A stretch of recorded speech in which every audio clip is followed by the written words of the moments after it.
la foi qui me fait vivre.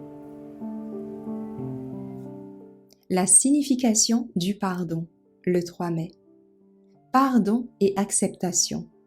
Quel est un Dieu comme toi, qui pardonne l'iniquité et passe sous licence la transgression du reste de son héritage. Il ne retient pas sa colère à jamais, car il prend plaisir à la miséricorde. Michée 7, verset 18.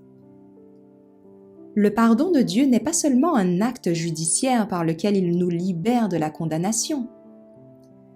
Il ne s'agit pas seulement d'un pardon pour le péché, mais d'une rédemption du péché. C'est le déversement de l'amour rédempteur qui transforme le cœur. David a eu la véritable conception du pardon lorsqu'il a prié. « Crée en moi un cœur pur, ô Dieu, et renouvelle en moi un esprit droit. » Psaume 51, verset 10. Si vous faites ne serait-ce qu'un pas vers lui dans la repentance, il s'empressera de vous envelopper dans ses bras d'amour infini. Son oreille est ouverte au cri de l'âme contrite. Il connaît le tout premier élan du cœur vers Dieu. Jamais une prière n'est offerte, aussi chancelante soit-elle. Jamais une larme n'est versée, aussi secrète soit-elle. Jamais un désir sincère après Dieu n'est caressé, aussi faible soit-il. Mais l'Esprit de Dieu va à sa rencontre. Avant même que la prière ne soit prononcée ou que le désir du cœur ne soit exprimé, la grâce du Christ va à la rencontre de la grâce qui agit sur l'âme humaine.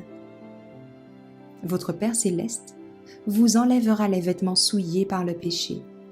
Dans la belle prophétie parabolique de Zacharie, le grand prêtre Josué, debout, vêtu de vêtements souillés devant l'ange du Seigneur, représente le pécheur. Et la parole est dite par le Seigneur. Enlève-lui les vêtements sales. Et il lui dit, voici, je fais disparaître de toi ton iniquité, et je vais te revêtir d'un vêtement de rechange. Ils mirent sur ta tête une belle tiare et le revêtirent de vêtements. Zacharie 3, versets 4 et 5.